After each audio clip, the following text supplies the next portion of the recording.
Hey everybody, just wanted to get you going on your homework tips here.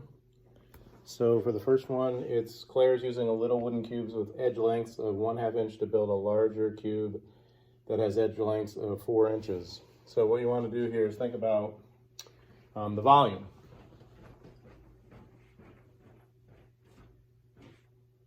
And if your large cube is 4 by 4 by 4, that means it's got a volume of 64, because 4 times 4 is 16, 16 times 4 is 64, so it'd be 64 cubic inches. And then you think to yourself, well, the edge lengths of the cubes that we're using to build this type of cube, they're 1/2. So if it's a 4 by 4 by 4 and you're using 1/2 inch cubes to build that, how many cubes would you need for your length, your width, and your height? Okay. So just one layer there of that, your 1/2 inch, you would need 8 cubes for your length, you would need 8 cubes for your width, and you would need 8 cubes for your height. Okay, and then think about, what that would entail. You've got 8 by 8 by 8. So how many little cubes does she need?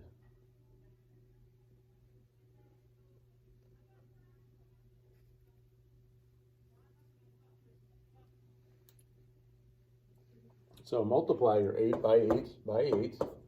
8 times 8 is 64. And then 64 times 8 is 512, I believe.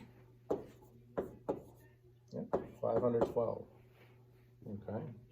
So again, your cubes used would be 512, and your volume would be 64. And remember when we, in our classroom, when we took our volume and we multiplied it by 8, we would get the cubes being used. Okay, so we did that one for you for the most part.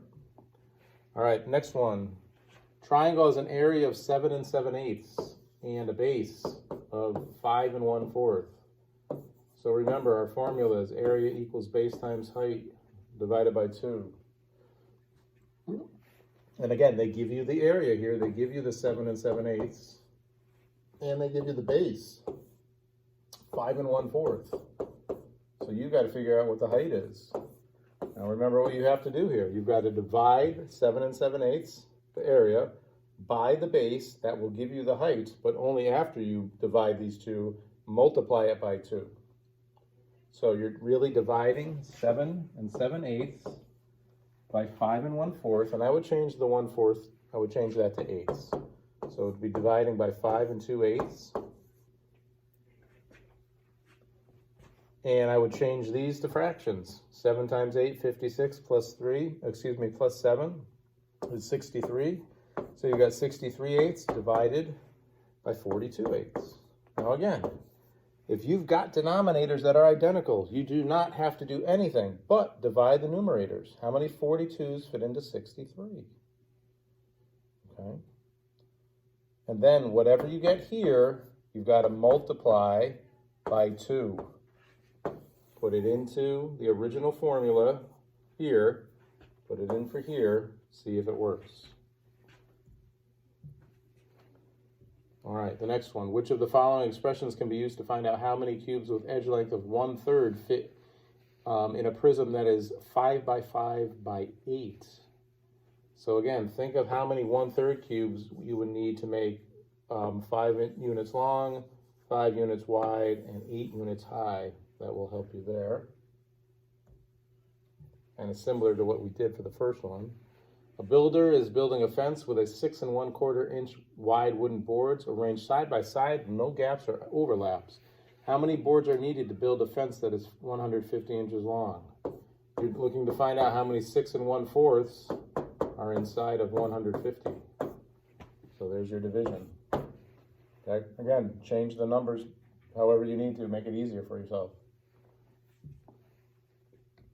Next one, find the value of each expression. Again, I would change this to both, change that to a fraction. They'll both have denominators of 7. It'll be easier to do. Again, you could change 1/4 to 20ths. Makes it easier to do, takes a step out. Or you could just do keep, switch, flip. It's up to you. Consider the problem. A bucket contains 11 2/3 gallons water and is 5/6 full. Again, this is the tape diagrams. So 5/6, 5 out of these 6 are full, and it's 11 2/3 spread amongst those 5/6. Well, I would change this. I would change this to 35/3. Much easier to separate 35/3 into 5 groups. How many thirds would be in each one of these 5 groups? How many gallons of water would be in a full bucket? Okay, so these are review questions. 80 kids in a gym, 75% are wearing socks. So again, 80 kids, that's 100%. 75% are wearing socks. How many are not wearing socks? Well, you should know it's 25%. But what is 25% of 80? You might want to use a table there. Tape diagram also works. And again, tape diagrams or charts for these two. Lynn wants to save $75 for a trip. This $75, that's how much he needs. That's 100% of what he needs. And this is how much of what he's raised so far. You know, what percent or how much of 75 is $37.50? Noah wants to save $60. That's 100% of what he needs so that he can purchase a concert ticket. If he has saved 45 so far, so he saved this amount. What fraction of 60 is 45? You can use a chart on there, tape diagram, either way. All right. All right, good luck with your homework. I'll see you soon, hopefully.